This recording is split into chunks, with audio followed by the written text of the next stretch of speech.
E aí, pessoal, tudo bem? Que bom! Então, olha só, hoje a gente vai falar de desenvolvimento tecnológico, principalmente como os desenvolvimentos tecnológicos afetaram a humanidade e o desenvolvimento da nossa espécie, tá? Esse vídeo pode ser um pouco longo, né? Então, pega um lanchinho, traz logo uma garrafinha d'água, né? Para não passar sede durante a explicação e vamos lá. Antes de tudo, a gente não vai falar de todos os desenvolvimentos tecnológicos da história da humanidade. A gente vai falar dos principais, dos mais marcantes em cada área. E também dos mais modernos também. Tudo bem? Então, beleza. Desde o começo da humanidade, a gente conseguiu usar ferramentas e objetos que não deixam de ser, né, acabam sendo um desenvolvimento tecnológico. E essas ferramentas sempre possibilitam que a gente faça algum trabalho com um esforço muito menor, com uma eficiência maior, né? As primeiras coisas que a gente teve foram ferramentas de pedra para fazer corte, né, para conseguir quebrar ossos, ou então cortar, tirar a carne e o couro de animais mortos. Depois, lanças de madeira, às vezes com a ponta de osso, ou às vezes com a ponta de madeira mesmo, para ajudar na caça. Mas nada disso foi tão marcante quanto o começo da utilização do fogo, que inclusive também foi a primeira forma de energia que a humanidade dominou, tá? Aí não se sabe ao certo como se descobriu, mas enfim, se sabe que isso mudou muita coisa. Além disso, outras coisas muito importantes foram a criação e melhora, né, dos modos de estocar alimento, a agricultura, né? De qualquer jeito, de qualquer modo que a gente abordar, a gente vai sempre dizer que essas descobertas, essas novas tecnologias foram feitas de maneira científica, né? As primeiras tecnologias, né, foram feitas exatamente para resolver problemas momentâneos, rápido, assim. Hoje em dia que a gente tem até tecnologias que a gente descobre e acabam surgindo alguns problemas por causa da tecnologia que a gente descobriu. Mas antigamente era um problema e uma solução tecnológica, tá? E vamos lá. No que toca a alimentos, como é que a gente evoluiu assim nossas tecnologias? Primeiro, a gente teve o desenvolvimento da salga. O que era salga? É você salgar o alimento, usar sal. Isso ajudava a preservar o alimento, ele durava mais tempo estocado antes de estragar. Um exemplo disso é a carne seca, que a gente inclusive consome até hoje. Você salga a carne do animal. Isso torna ela resistente a micro-organismos que iriam estragar a carne numa situação onde ela não foi salgada. Ela ainda vai estragar um dia, só que esse processo é muitíssimo mais demorado. A salga permitiu que mais tarde, bem mais recentemente, a gente criasse a liofilização. A liofilização consiste na gente retirar toda a água de um organismo ou de um alimento. Isso vai deixar ele praticamente impossível de estragar, tá? Porque todo ser vivo, até os que estragam o alimento, precisam de água para o corpo poder funcionar, sem exceção, tá? E, além disso, para a alimentação, a gente também teve o desenvolvimento da coisa que talvez fosse de fato a mais importante da humanidade, que é a agricultura. Que a agricultura fez a gente conseguir ter mais alimento e fez a gente parar de andar por aí sem rumo. Antes da agricultura, o ser humano era um animal caçador-coletor. A gente ia atrás da comida, comia e depois ia atrás de um outro lugar onde tivesse comida ainda.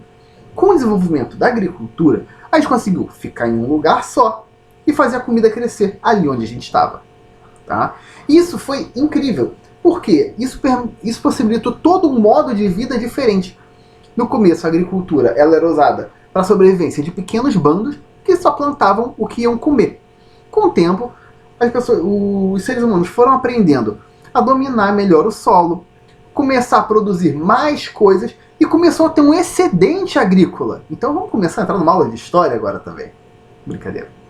Esse excedente agrícola começou a possibilitar que tivesse mais gente vivendo ali. E também que essas pessoas fizessem trocas entre si. Pô, eu planto muito, mas eu não tenho tempo de caçar, porque eu estou tomando conta da casa aqui. Aí o cara, pô, eu caço, mas eu não tenho muito tempo de plantar, porque eu estou correndo atrás dos bichos. Pô, tu me dá vegetal, eu te dou carne, e a gente vive aqui junto, cada um assume uma função. Formou-se a primeira cidade? Em teoria, né? Nada disso é documentado. Mas existem hipóteses de que tenha acontecido dessa maneira. Ok. Isso também começou a criar mercado, né? E tudo bem. Mas para isso, melhorar mais ainda, outras coisas tiveram que surgir. Primeiro, plantas e seres vivos no geral são tecidos vivos, são grupos de células agrupados. E tecidos vivos normalmente precisam de 4 tipos principais de nutrientes: carbono, oxigênio, nitrogênio e hidrogênio. Se falta alguma dessas coisas, o ser vivo não se desenvolve direito, né? No caso das plantas, o que mais costuma faltar é nitrogênio. E aí, com o tempo, se descobriu o quê? Com o tempo, assim, pra cá, né? Não tão antigamente. Se descobriu os fertilizantes de nitrogênio. Você bota nitrogênio no solo, aquela planta cresce mais saudável. Nossos antepassados faziam o que também? Pegavam sementes das plantas que davam mais fruto, que davam mais comida, e plantavam essas sementes para as próximas plantas crescerem igual aquela. Hoje em dia a gente também faz isso, só que usa engenharia genética, organismos geneticamente modificados. A gente tem vários jeitos, além desse, de selecionar a melhor produção de alimento. Tá? Além disso, os nossos alimentos também podem ser preservados por mais tempo, porque agora a gente tem refrigeração, embalagens mais eficientes, que inclusive evitam que o alimento estrague, e também se usa muito jogar radiação, energia nuclear no alimento, para matar todos os micro-organismos que estão ali, permitindo assim que o alimento dure muito, muito tempo antes de estragar. Agora, outra coisa sensacional também, além da tecnologia na alimentação, também foi o domínio de energia pelo ser humano. A gente já falou que o fogo foi a primeira forma de energia e provavelmente era usado só para iluminar e cozinhar. Muitas vezes até espantar um animal selvagem, talvez, né? Mas a utilização de energia na humanidade ficou só sendo essa por muito tempo, até que se formaram as primeiras máquinas, semelhantes às ferramentas, né? Mas as máquinas se tornaram muito significativas lá na época dos filósofos, Grécia Antiga, né? Que foram criadas as primeiras máquinas simples, que elas basicamente só faziam transmitir um movimento ou aumentar a força de um movimento.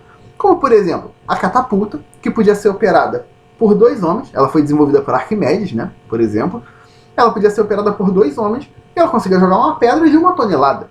Esses 2 homens sozinhos não jogam uma pedra de 1 tonelada. Mas todo esse sistema de máquina simples multiplica a força que esses 2 homens vão exercer. Eles exercem a força na máquina, a máquina exerce uma força muito maior na pedra. A mesma coisa funciona com alavancas e outros tipos de máquinas, que a gente não vai falar tanto disso aqui, tá bem?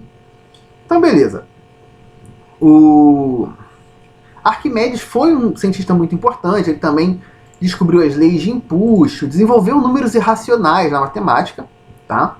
Mas não vamos prender tanto a isso. A gente está falando de energia, vamos falar de outras formas de energia. A primeira é o movimento, a gente já abordou um pouco dele, só que o movimento se tornou muito especial quando o ser humano conseguiu desenvolver moinhos. E esses moinhos, eles pegavam o movimento da queda de água, o movimento de rio, o movimento dos ventos, e transformava esse movimento numa forma de energia para mover máquinas.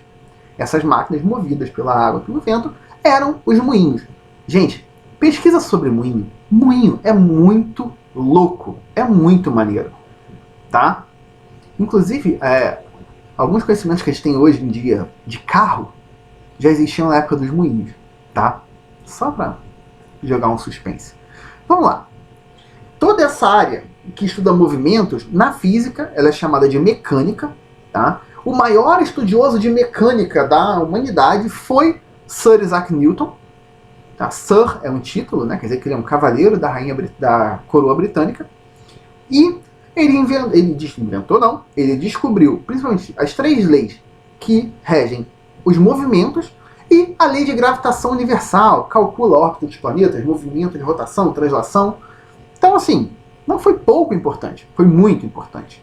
Além disso, outra forma de energia que a gente tem é o calor, desde o fogo, né, que a gente descobriu lá muito antigamente, até mesmo você usar o calor para fazer ferver água e o vapor da água movimentar máquinas, como aqueles pistões que a gente vê em roda de trem antiga, que é um cilindro que vai para frente, para trás e vai girando a roda? Aquilo é um pistão. Então, esses movimentos de pistão eram conhecidos desde a época do Arquimedes.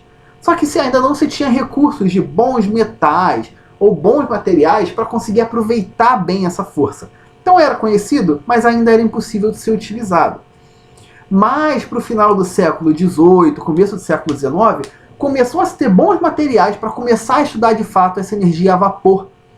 E aí você começou também uma das primeiras grandes revoluções industriais, né, que mudou toda a forma de produção do ser humano e alavancou o desenvolvimento da humanidade.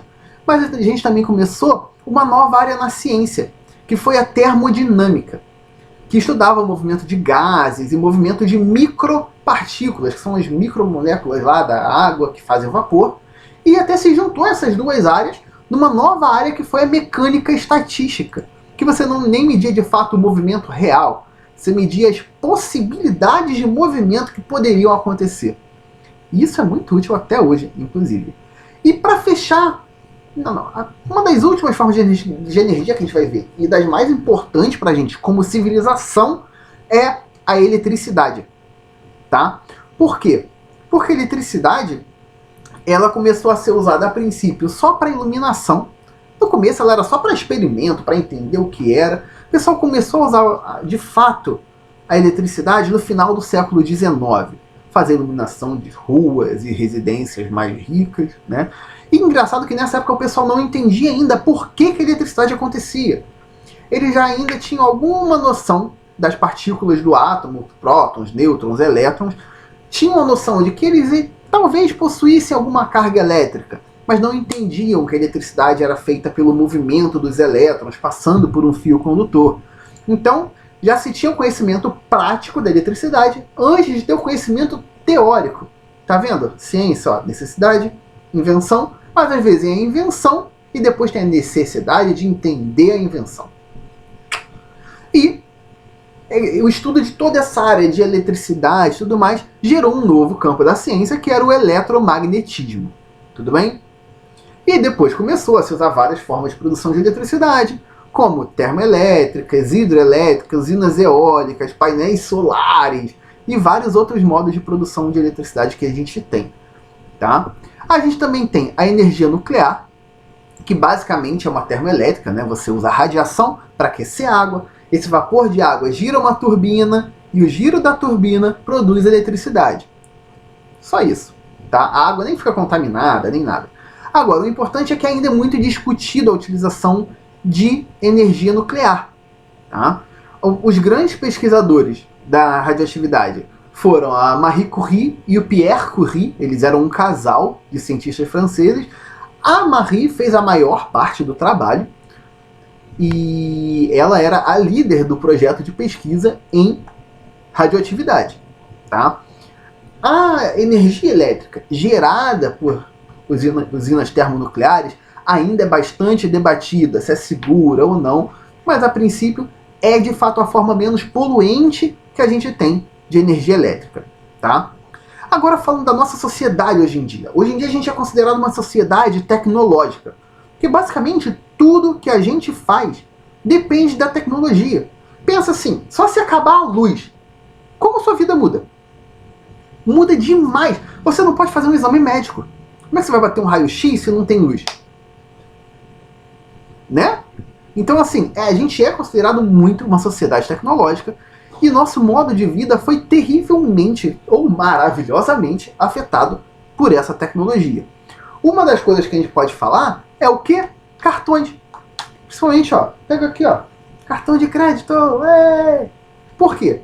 Hoje em dia, em meios urbanos, pelo menos, com mais tecnologia e internet, a gente não vê muito mais o pessoal usar dinheiro para as coisas. Pensa aí antigamente, você tinha que comprar uma televisão que tava R$5.000 e pouco, uma TV 4K. Tu ia andar com um bolão de dinheiro assim até a loja, é um perigo se tu fosse assaltado. Aí o que acontece hoje em dia? Tem um cartãozinho assim, passa o cartão aqui, plum, passou o cartão, botou a senha, você pagou a pessoa. O dinheiro saiu da sua conta bancária, foi até a pessoa. Isso no cartão de débito.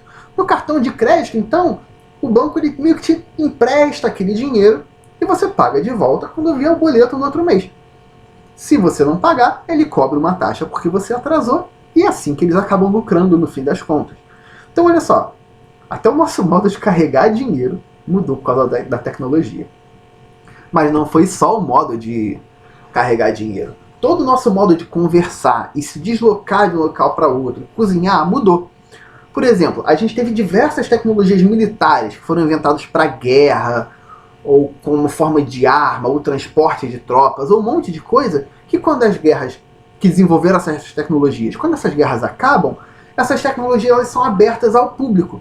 Por exemplo, nylon mesmo, fio de nylon, que faz o tecido, que faz aquelas cordinhas de nylon, micro-ondas, energia nuclear, internet, que fazia comunicação de tropas na Segunda Guerra Mundial, antes de 1950, tá? E também GPS, Google Maps, tudo isso era usado por militares, ou em combate, ou como modo de vigiar o inimigo, né? Então, beleza. Além disso, a gente também teve as viagens espaciais. Viagens espaciais também foram inventadas num contexto de guerra. Tudo bem, era a Guerra Fria, foi uma das guerras menos combativas diretamente que a gente teve. Era uma guerra bastante tecnológica. A gente teve, então, esse desenvolvimento de viagens espaciais como método de se mostrar mais forte que o inimigo, tá? E a gente teve diversos cientistas envolvidos em nações diferentes, principalmente na produção de foguetes, idealização de como ia ser feito. A gente teve o Wernher von Braun, que era um cientista repatriado, ele era da Alemanha na época da Segunda Guerra e passou a ser dos Estados Unidos, e também o Albert Einstein, né? Albert Einstein, o pessoal tanto fala. Então, ele não fez só aquela ciência maluca que a gente não vê no nosso dia a dia, ele também fez foguete, que ajudou a botar satélite em órbita, para a gente poder ter, por exemplo, o GPS, tá? Mas diversos outros foguetes foram desenvolvidos para diversas outras coisas com diversas mentes envolvidas. Mas o que meio que ganhou essa disputa foi a missão Apollo 11, em 69, que de fato levou o ser humano até a Lua, levou 3 pessoas, tá? E nesse processo, pessoas que estavam envolvidas, que o pessoal normalmente não acredita em nada, foi a Margaret Hamill, que ela foi responsável pela programação das missões Apollo. Pensa que na época você precisava de um troço deste tamanho aqui para você ter uns 12 kilobytes de informação. Então programar não era uma tarefa nada simples. Nada simples. Além disso, a gente também, na verdade nessa época nem se usava placa ainda, se eu não me engano. Enfim. E a gente também teve a Katherine Johnson, que ela já fez cálculo de trajetória, cálculo de janela de lançamento, caminho que as naves fariam para a volta de emergência. Além do mais, ela começou a fazer os programas de ônibus espacial e primeiros planos das missões de Marte que ainda vão ser feitas. Mas ela faleceu agora esse ano, então foram só mesmo os planos iniciais das missões de Marte, tá? E hoje em dia a gente tem até empresas particulares fazendo viagens espaciais. Olha só, algumas para fim turístico, outras mesmo para tentar fazer essa missão a Marte, porque acham que a iniciativa privada vai ser mais rápida que a iniciativa governamental, e a gente não pode dizer que não é de fato, né? Ou nem que é, nem que não é. Cada caso é um caso, vamos esperar para ver. Então, gente, é isso. Espero que vocês tenham gostado dessa grande explicação das tecnologias na humanidade, e até o próximo vídeo.